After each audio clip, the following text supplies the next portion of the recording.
अरे एगो होता पिछवा लगाई दी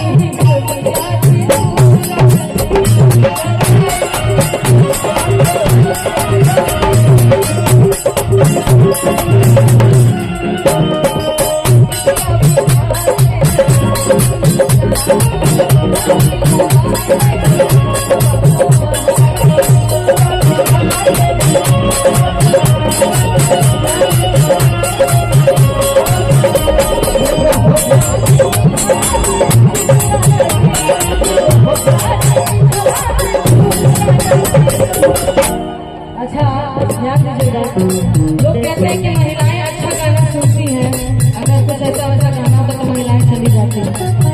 हमें निहाल गोदी में चढ़ा के हंसा रहा था तो सब खरीद लिया हमने।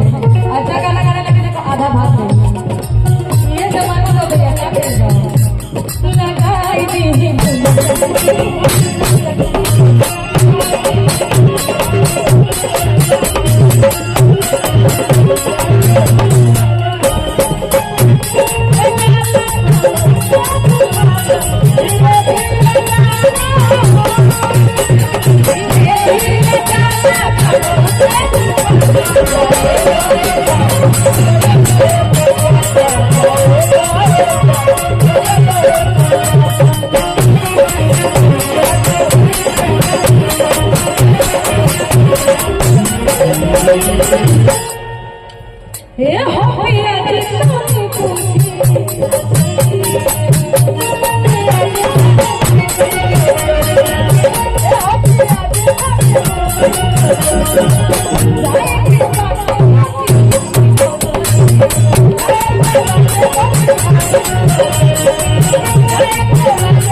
Thank you.